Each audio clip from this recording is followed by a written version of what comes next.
So I'm going to start with a poem of Jethro. And this poem is on the nation.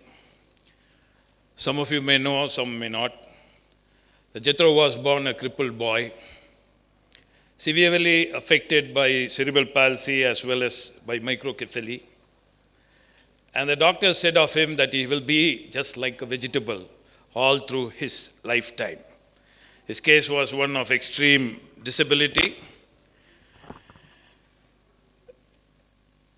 But then here is this boy who's lived 19 and a half years, and he has passed by. And he, during the course of his journey, has given us certain poetry. He never went to school. He never uttered a single word. But somehow, knowing his place in destiny, he figured out that he needed to be a contributor. He figured out that he was born with a reason. And he wasn't just a body.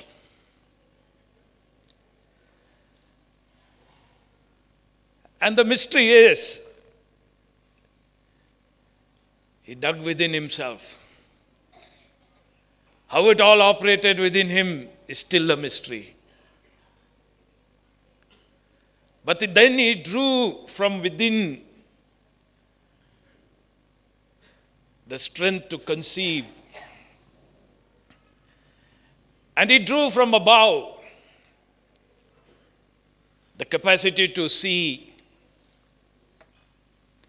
And he ends up using his gnarled body and the weak strength that he had over his body. And then he conveys through alphabets that were spread before him, using his shoulder as the pointer, to words when patiently supported, to the selection of those alphabets in sequential order, to form not just words, but sentences, and even poetry with deep meaning. And this is one of them that he has contributed, in a way conveying to us that even we need to realize that we are not just body. We have mind, we have a soul, we have spirit. To understand us, this boy conveys through his life that if only we lived just concentrating as if the body is the only thing, then we don't end up living complete lives. We can't then discover our destiny. We can't play the part that we were created for. And so I lay this in that setting, and I am using a poem of a crippled boy who never went to school, who lived 19 and a half years. And I am going to, through this lecture, show its components and bring its relevance into this evening's audience. His poetry goes like this: wonderful is the state of my parenthood. Charming is its poise and its grandeur. Without truth and character, how barren do you look? Poised the way you were never meant to look. Waste no time of yours for refreshing. You take your time, all needed efforts to make. Without you, the state is bound to perish. So there are these three components to it. In his first two lines, he talks about the poise and the grandeur of his nationhood, India.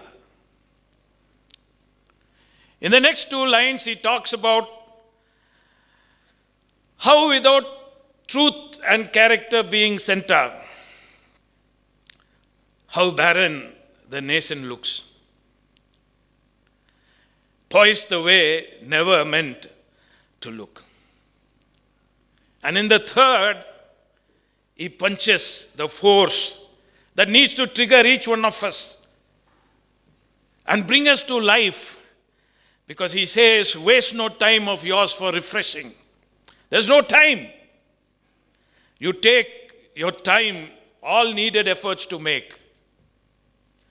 Without you, the state is bound to perish.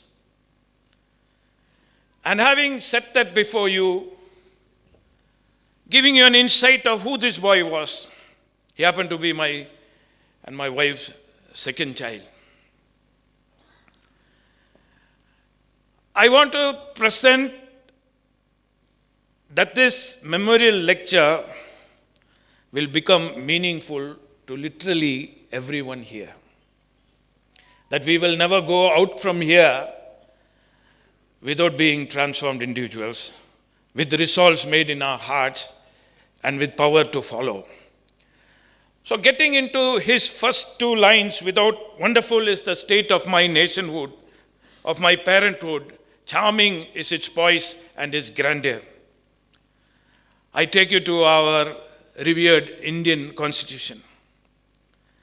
Right in its preamble, it says, we the people of India, having solemnly resolved to constitute India into a sovereign, socialist, secular and democratic republic, to secure for all its citizens justice, liberty, equality, and fraternity.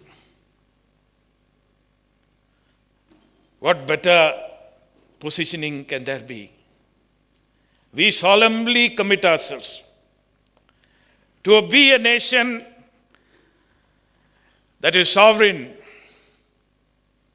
the preeminence of us Indians,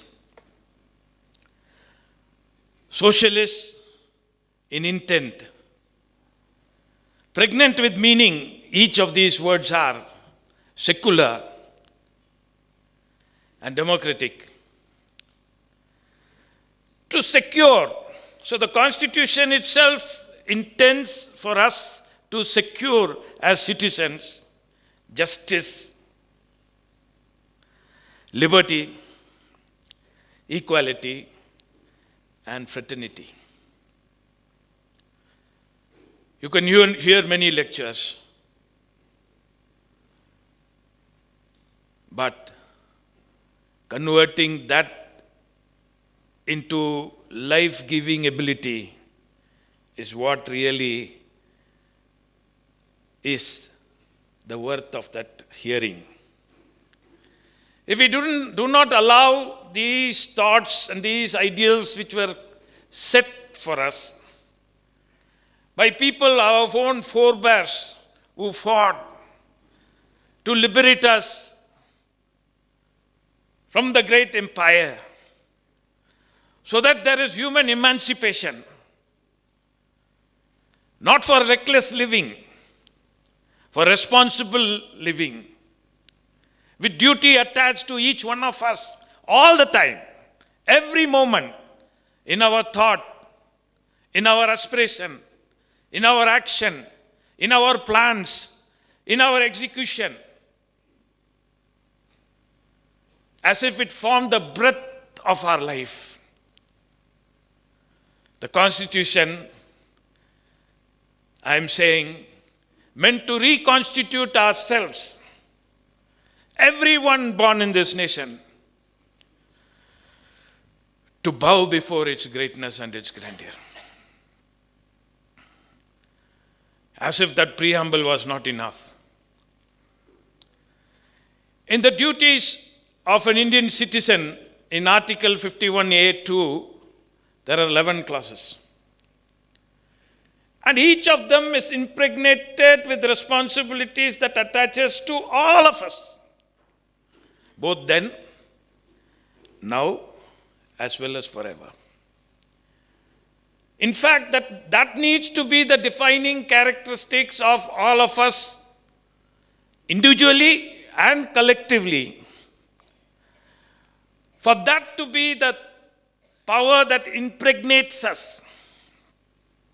Now, Jethro was talking about that grandeur of that nation. And that grandeur is enshrined in what I am just now sharing with you.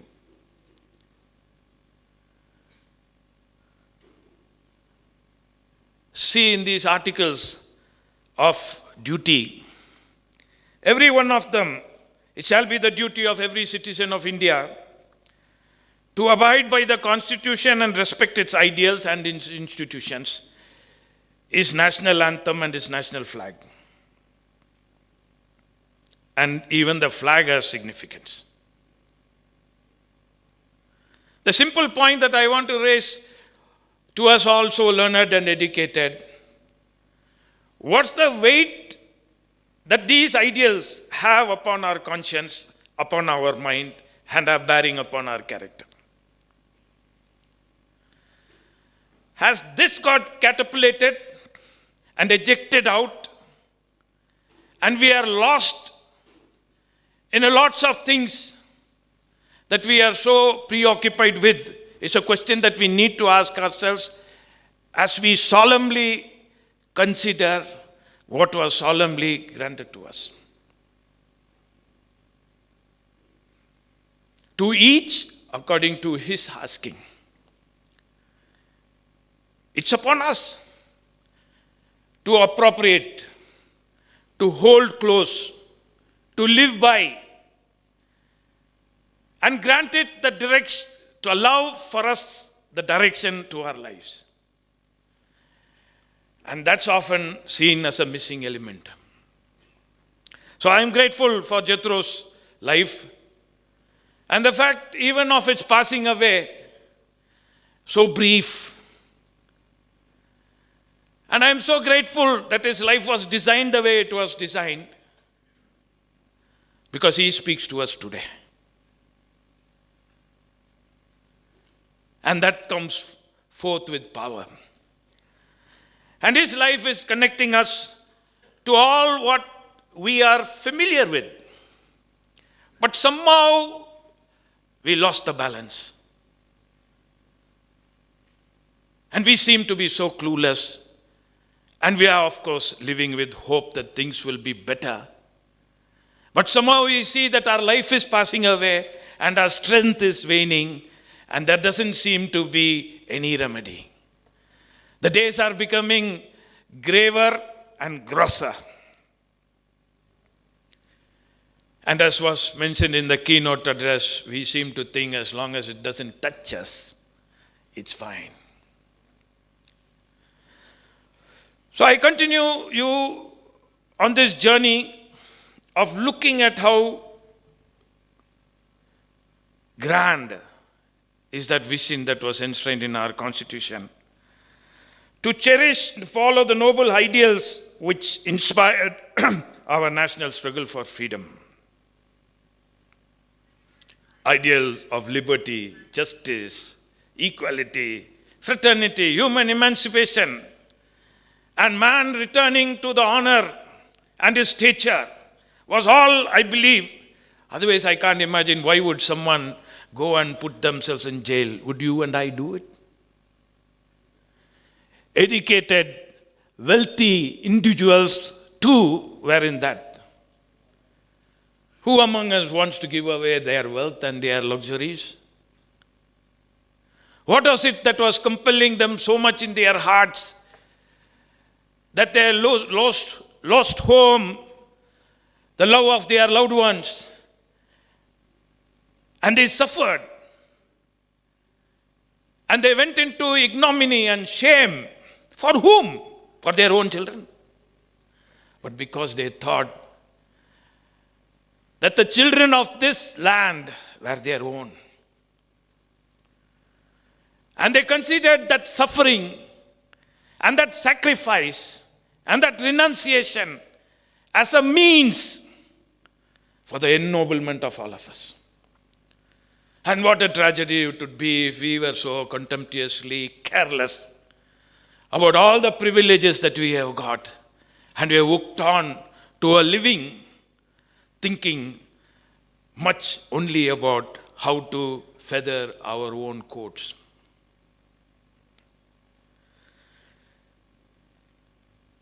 To protect the sovereignty, the unity and the integrity of people. I always think, and in fact I was sharing even today, so if only we could even grant the simple dignity to our fellow men and did it seriously, we wouldn't be in the mess that we today are in. Are we able to think dignity towards one another? Are we able to think individuals as human, as God's creation? And that we owe it all to one another irrespective of who we are, whether we are from the same family or from the same nation. What a difference this world would be, this nation would be.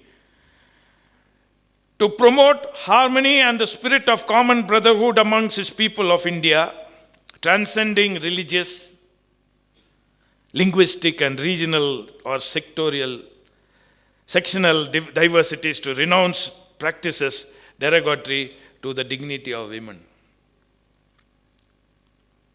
What ideals and how sunken we are.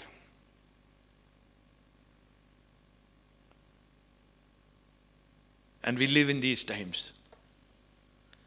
Do we have responsibilities or don't we?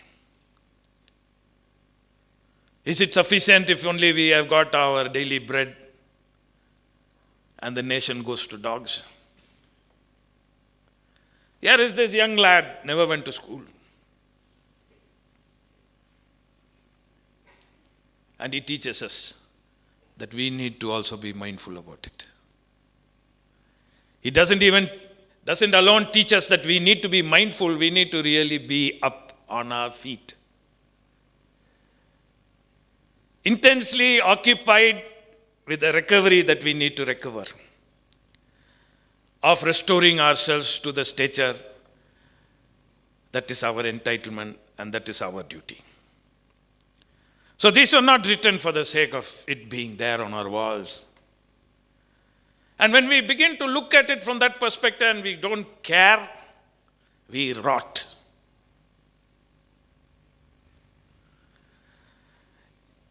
And then again going on to protect and improve the environment, to develop a scientific temper, humanism, to safeguard public property, to abjure violence, striving towards excellence in all spheres, and provide opportunities for the education of our children. What better guidelines you need to have than all what our forebears have thought and set there for us. Likewise, as you've seen duty of individuals, there is also the duties of the state. Because the state has to then support this social order and promote it among ourselves and uphold it too. Law, the bureaucracy, they need to. The institutions need to support. So in Article 38 of our Constitution, it says, the state shall strive to promote the welfare of the people by securing and protecting as effectively as it may a social order in which justice, social, economic, and political shall inform all the institutions of the national life. And the state shall strive to minimize inequalities in income, endeavor to eliminate inequalities in the facilities and the opportunities, not only amongst individuals, but also amongst groups of people residing in different areas of engage in different occasions. Now, if we don't set for ourselves a standard for us to follow, how the machinery of the state have a standard to follow? Because ultimately, it's the people that maintain the machinery of the state. And if we have not learned, if we are blind, how will we then lead? Because we don't see. And therefore we are lost. And so you see individual responsibility and state responsibility tie into each other. But the change always starts with us as individuals. Because we make up the state. The state shall in particular direct its policy towards securing that the citizens, men and women equally, have the right to an adequate means of livelihood. Ownership and control of material resources of the community are distributed as best to subserve the common goal. The operation of the economic system does not result in concentration of economic power. So literally everything is spelled out, like a checklist. We have lots of them in our own administration, in our own organization, checklist. Wouldn't you consider if some of your department heads fail to maintain that checklist, he is negligent in his duty? Isn't that what we conclude? And what about us? How come we got so separated that we have great capacities to think about what is responsible discharge of duty in the workplaces that we have, that we need them to follow, and we administer those? And what about the checklists that have been given by our forebears, into which we all gone into, and those checklists are not even remembered? What a parody. So why I am bringing this to your mind is, in the light of what Jethro said, the statehood's nobility shines like the bright lights you see here. You turn to duties, you turn to, okay, let's see responsibilities, or the rights, the fundamental rights. So the fundamental rights is also equality, freedom, freedom of religion, and the right to constitutional remedies. So even those can't be granted unless we have character. So it seems like when you properly analyze where the failure is, of course we like to point to A, B, C. I encourage on this great day that we take time aside into quietness and reflect as to the depth of the responsibilities that we have and the extent of our compliance that we are maintaining. It's very important, because there's no point just carrying on as empty vessels. We need to come alive. Now, as if that is not enough to exhibit the grandeur, you see the symbolism of our flag. The flag symbolizes on its top sacrifice, renunciation by its color, purity and peace by its middle color. Right or wrong? That's the truth. And then the green signals for courage and immortality. We talk about respecting the flag. But we need to ask ourselves a question. Is respect for the flag only standing up when it is hoisted? Our true respect for the flag is when we revere what it represents. I can say I love you, but if I use abusive words and yet say that I love you, would you accept that as love? So you pay the respect, but you disrespect what it symbolizes. Is that true living? Where have we gone? And then the chakra, the 24 spokes radiating from the center, represents righteousness, justice, and forwardness. Constant movement that heralds progress and repels stagnation. So the question we need to ask ourselves, are we stagnating or are we progressing? Is there life within us or there's no life? And as if our constitutional preamble, our duties, directive principles of state policy, our rights, and the symbol of our flag isn't good enough. Our nation's motto, Satyame Jayate. Truth alone triumphs. Dear audience, I am placing this right before your mind. There's a truth enshrined in our constitution for society to prosper.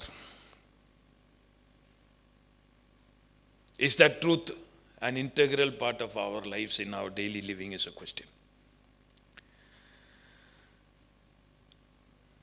Jethro was born to us in the year 1995. Gnarled, crippled, couldn't hold his head. His head dropped and he had saliva flowing from his mouth. But yet he was a citizen. And yet he was human. How did we then relate to him as his parents? We gave him dignity. He is human. He is created for a purpose. He is God's own. Didn't matter whether he was crippled or he was able. In a way, we get insight as to who is truly crippled and who was able. And that's what he said when I asked him when we did a documentary about him in 1995, the year he passed away.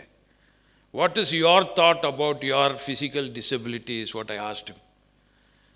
And then I had to take him to the table where the alphabets were. And he motioned out with his shoulder. And he said, Dad, my disability is not a matter of grave concern. But the mutilation of the human spirit is a graver matter for our concern. So we are able seemingly, but our spirit seems to be dead. Because why aren't we able to then connect with what we are regarding as truth, as our motto, Satyame Jayate? And why aren't we able to connect? We look at them and we say they are otherwise abled and they are disabled. As if they are at a loss. And his spirit is saying, I am not at a loss, Dad. The human spirit is mutilated and that's the graver concern. In other words, saying, be more concerned about them. So we showed love, dignity, support, empowered him. We didn't differentiate him. We didn't deny him. In other words, we practiced constitution in the context of home. The values that are enshrined in our constitution somehow is well within our power to practice. We choose not to do. But it was only the practice of those qualities, those noble virtues for which our forebears fought.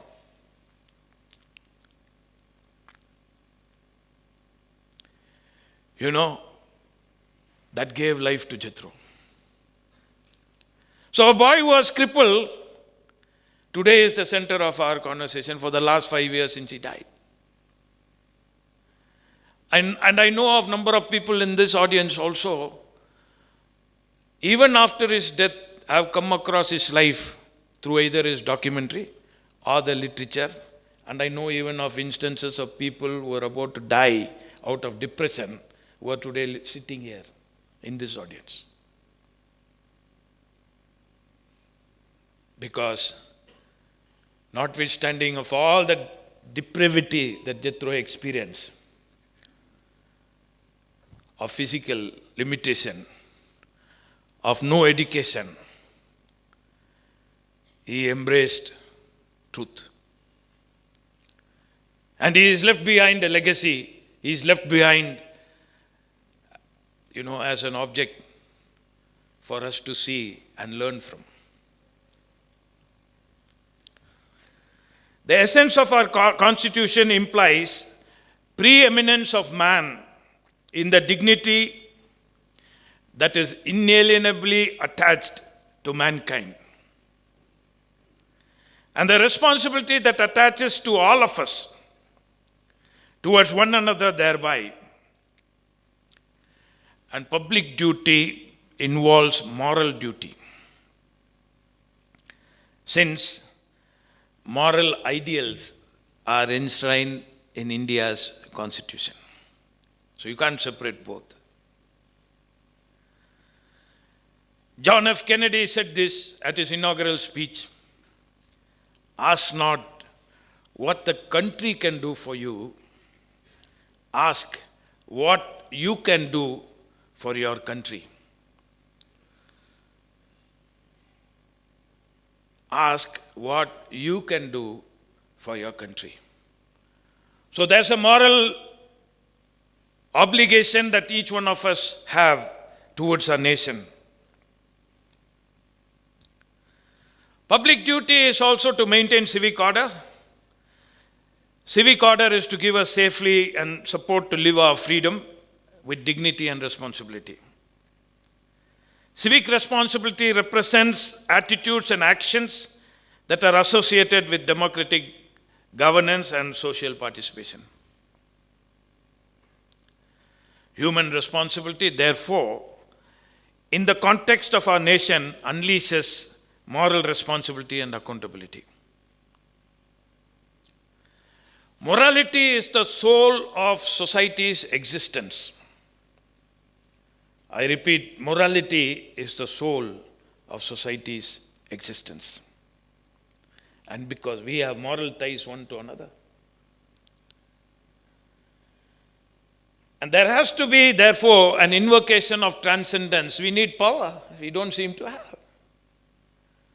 So an invocation of transcendence. From beyond we need to this to lift us up for highest attainments in the rendering of the duty that we owe to ourselves, to our families and to others, and to the civic order in the interests of members of society. Rules for the civic order are rules not merely relating to right but to duties. And that such rules as to duties are morally prior.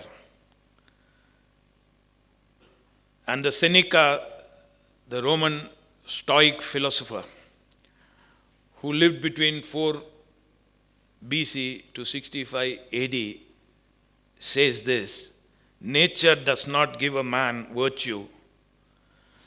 The process of becoming a good man is an art. Nature does not give man virtue. The process of becoming a good man is an art.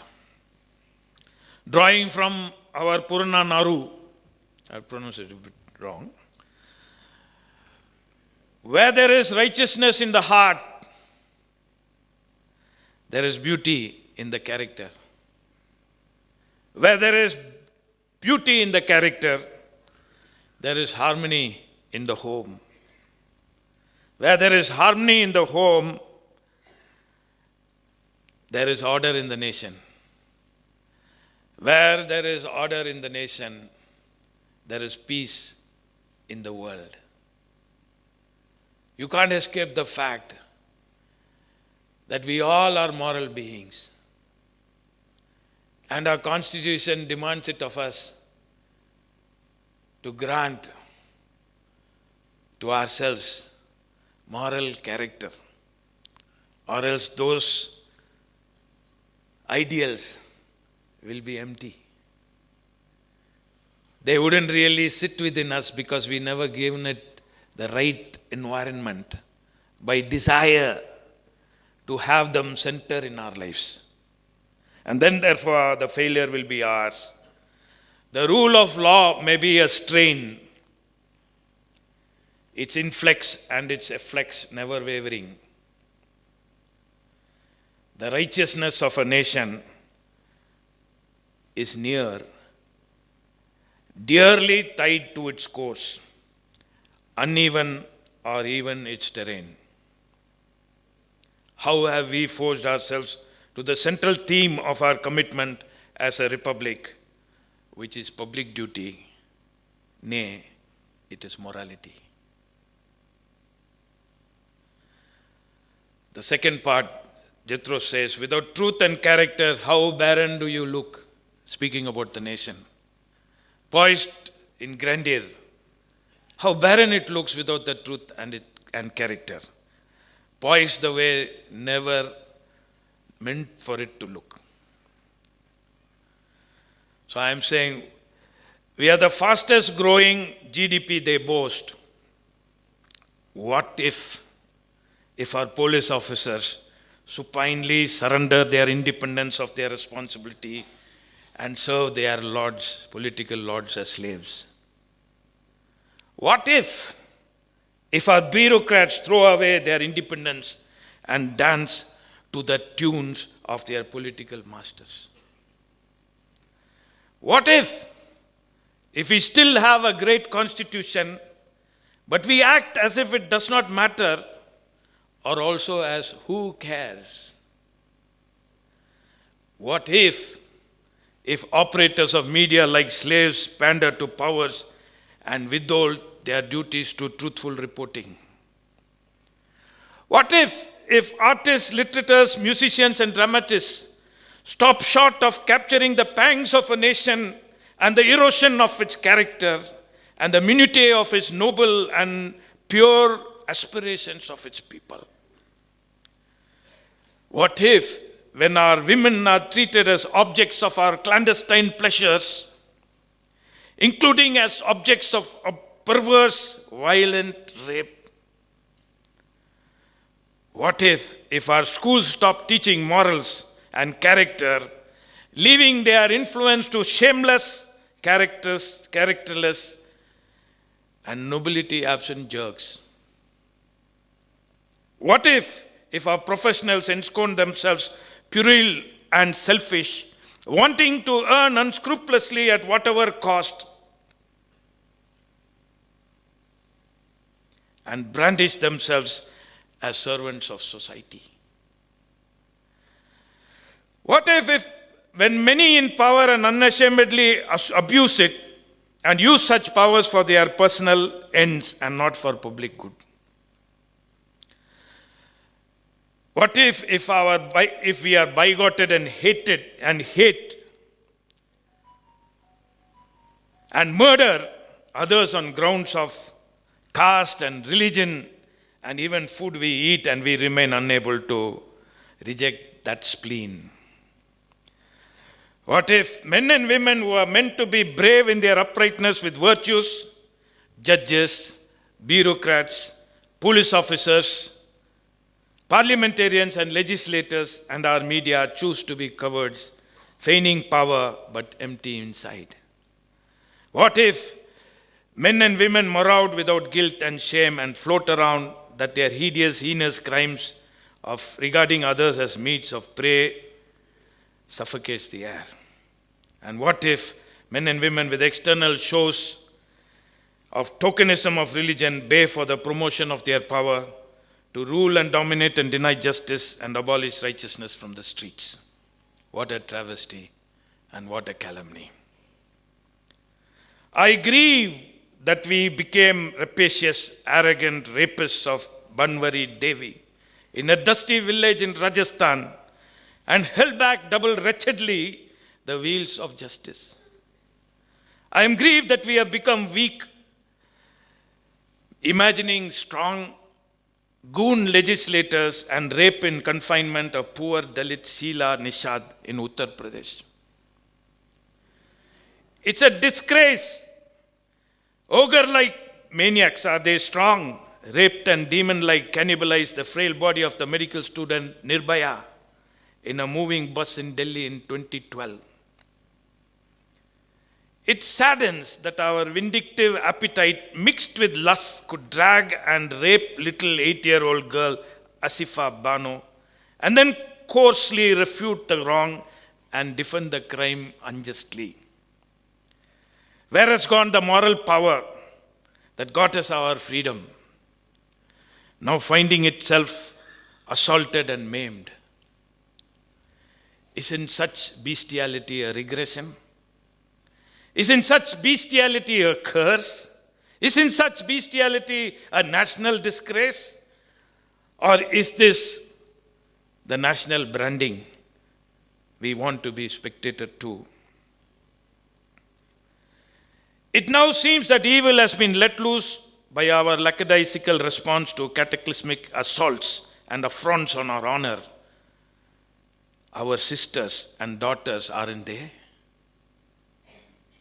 What a tragedy.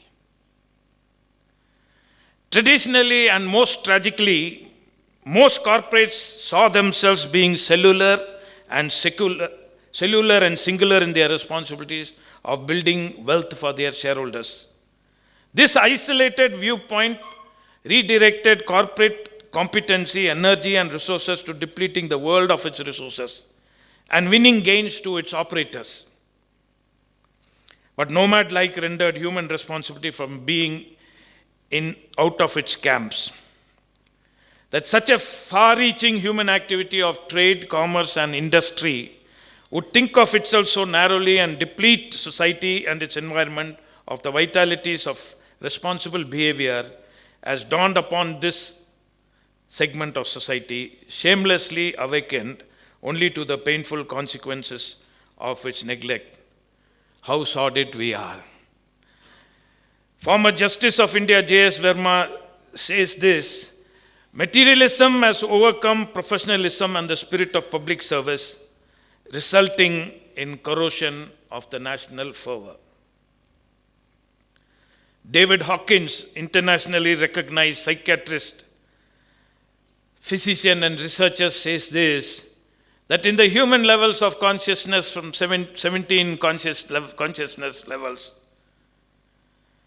very often we don't even climb even up to 200 on 1,000 scale by the kind of characteristics that we reflect. But we are ready to ask our children, did you get 95? Did you get 98? And then we don't claim the scales of consciousness, is what the study says. Waste no time of yours refreshing. You take your time, all efforts, needed efforts to make. Without you, the state is bound to perish. So that comes to the concluding part of my lecture, that responsibility lies on us. Responsibility lies on me. And that's that responsibility that actually converts the death into a meaningful opportunity to speak to all of you, in order to revive ourselves, to think and reflect and to see what it is that we are missing out on. Leo Tolstoy says that everyone thinks of changing the world, but no one thinks of changing himself. Confucius once observed, a superior man understands what is right, and an inferior man understands what will sell. This was Confucius' statement. So I bring you to really see that duty as a citizen involves our educating and sensitizing ourselves to character. Because out of the heart proceeds all evil. So our foremost duty is to sensitize ourselves, our hearts, and to educate ourselves to be useful, to equip ourselves to be even more useful, to work diligently, and to be conscious even to work for others' needs, to be a good parent, to be a good spouse, to be responsible towards the environment, and to come together to collect, to meet others' needs, and to uphold the Constitution. The famous British philosopher and political theorist John Stuart Mill says, "The worth of a nation is the sum total of the worth of the individuals comprising it." So the nation's worth is an aggregate of our individual worth. And so, let us bury our pride and humble ourselves. Own our failures and strive together to make a comeback. One of my neighbors who was here, he said, he is so pleased that the Taj joined hands with us and to give us this opportunity in this community to think about matters like this on a regular basis, because I said I'm doing it for the last 5 years in partnership with them. And he reminded me that the Tatas, as a family, are obviously individuals who have upheld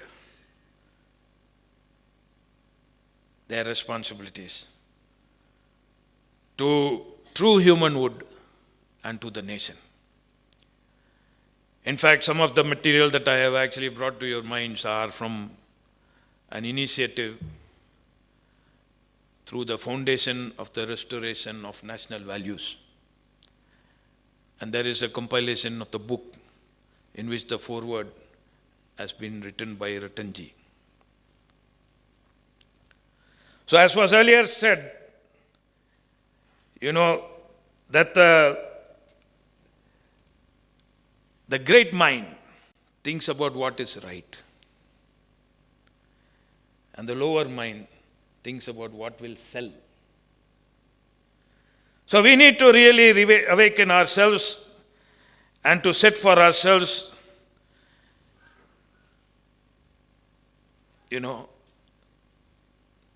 and draw from our strengths.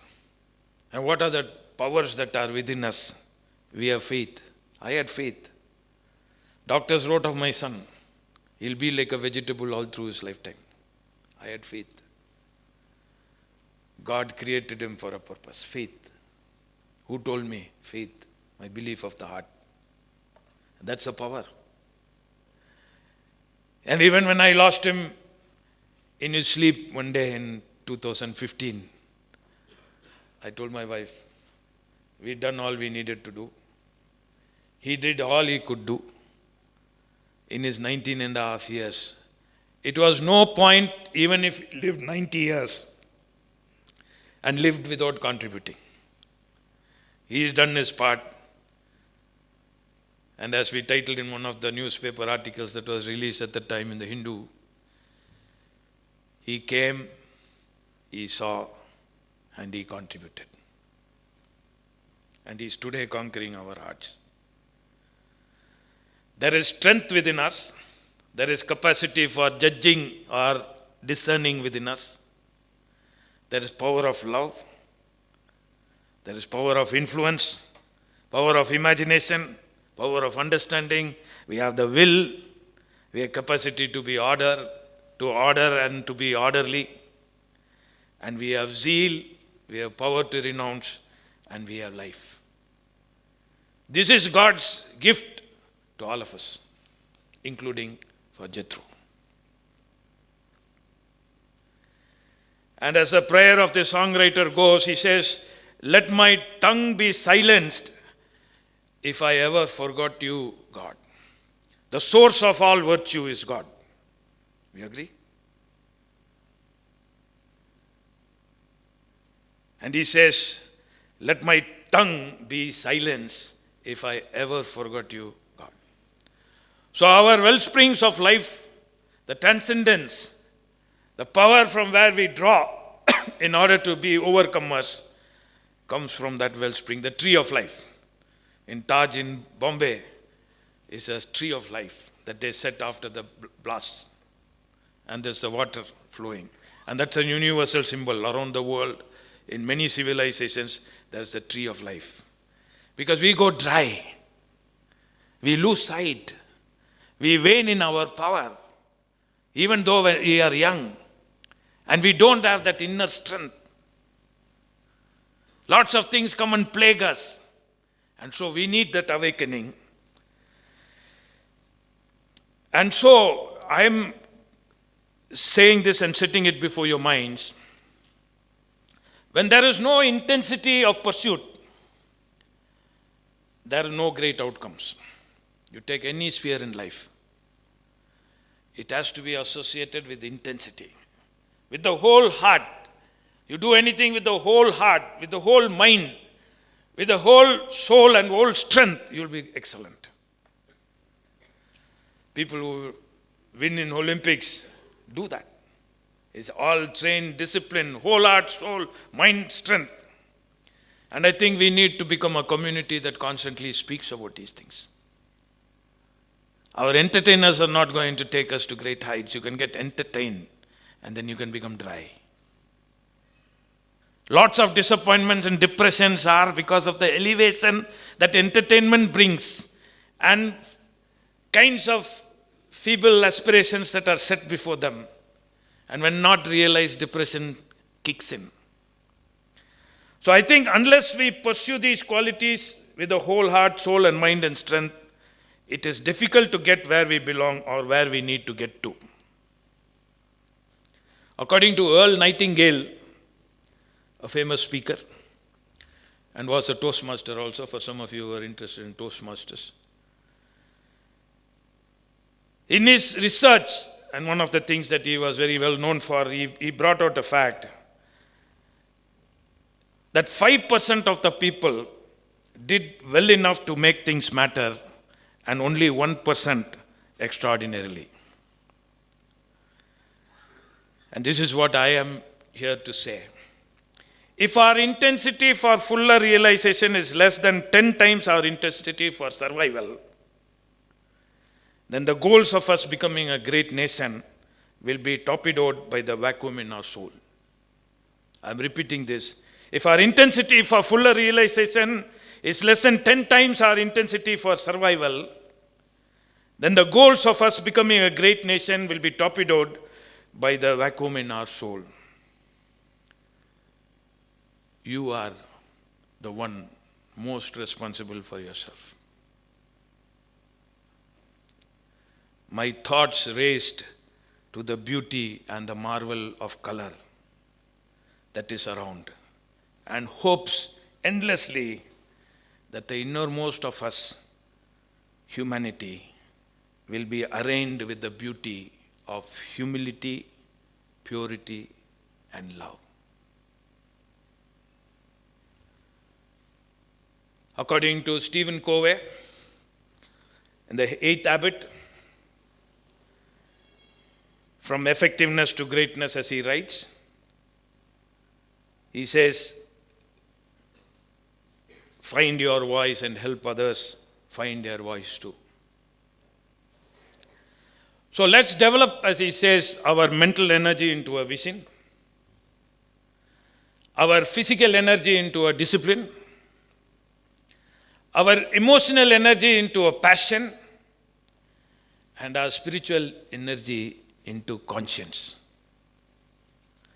Our mental energy into vision, our physical energy into discipline, our emotional energy into passion, and our spiritual energy into conscience, the moral sense of what is right and wrong, and their drive towards meaning and contribution. Those are from Stephen Covey. Just as much as said you are the one most responsible for yourself, we are the one most responsible for ourselves. The corporates and businesses have inescapable responsibility to meaningfully render its operational responsibility to revitalize society's innards, its character and its needs, is so tellingly evident today. Corporates or businesses therefore need leaders that are charged with such ambitions, apart from the gusto to make their businesses win. we should not hesitate to embrace the lesson that neglect has taught this generation. That life has power to extinguish time suddenly for any one of its players should punch into our conscience the indelible stamp of responsibility. That such is the light that we will follow should be our credo. Quite like even more significant one, we will excel. That should occupy the occupational, professional, or business realms of responsibility. Our failures, it is time we rise to set for ourselves deep standards, to live, to stop being superficial and selfish, to work to regain the glory that we are capable. Let us give a run for the evil we personify and usher in the good that we are capable. Our failures have naturally rushed us to sordid states. It is a shame to be part of this baseness that volcano-like erupt and spewed its lava across all of us in our nation. Let's be aroused. Let's wake up. Tomorrow is very, very late. Let our leadership be shown by the correction we are able to make. Let our followership too be shown by the nobility we aspire and fight for. Let's not die without doing our part. Rather, let's be willing even to die to do our part. Let's not leave cheap legacies behind. We do not deserve less, neither our children. Let's therefore rise without ambiguity, muster courage, and rein in our veins to destroy the spleen of fear and complacency, to ride ourselves on to our righteous destiny. Integrity, purity, love, and character are veritable building blocks for life. Integrity, purity, love, and character are veritable building blocks for life. For families, for workplaces, in commerce, in politics, in business, and in professional and social life. One who disregards its significance does so only at his own detriment. Anything contrary to human dignity in the attitude and behavior of people is to be exposed and challenged if we and our future generations are to be secure in being servants of this great nation, to protect and preserve human dignity, freedom, and equality within its bosom. Such other-centeredness gripped leaders like Gandhi, Ambedkar, Nehru, and others who strove for our freedom. Let us not be spectators, wasting time and space, and wrestle and clench and hold that is central to our families, to our communities and society and nation, even to the world. Dignity and respect for each other. It is now our time to stretch ourselves in this direction. We will be utter failures if we complete our lives without participation in this service to our nation and mankind. Our commitment to just our occupations and to our professions is no longer enough, or this will be read in history as our commitment to our selfish selves at the cost of truth, justice, and righteousness. Success is the progressive realization of a worthy ideal, says Earl Nightingale. Success is the progressive realization of a worthy ideal. Let justice flow on like a river, and righteousness like a never-failing stream. And let truth gird our loins forever. May India realize her fullest glory and capability. And even as I conclude, we want to play a Jethro song composed by an American who met him for a short while before he died. Jethro was not on a sick bed anytime at that time. And so he happened to meet him, and so he composed a song that we want to play. And so this has got the words so that it settles in your mind.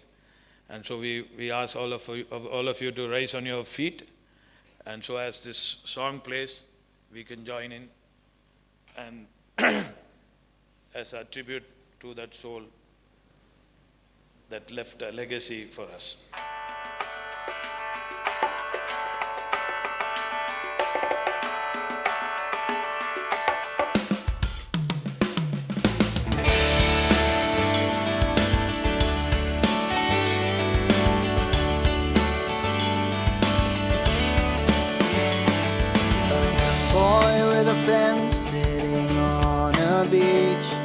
The secrets of the ocean are beyond his reach. A certain chance of meeting with a kind old man.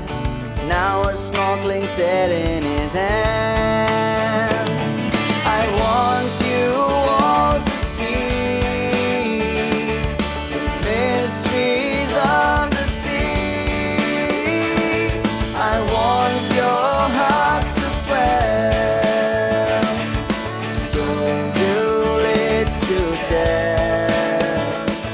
Of schools of fish of every kind, all the colors you wish swim in your mind.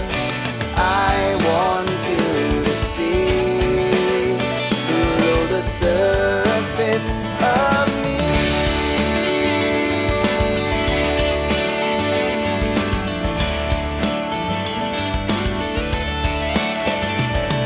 A young boy swimming with his head down gets us to look up and all around. If he lends you his snorkeling mask, will you be up for the task? I want you all to see the mysteries of the sea. I want your heart to swell, so you'll need to tell of schools of fish of every kind, all the colors you wish swimming in your mind. I want you to see below the surface of me.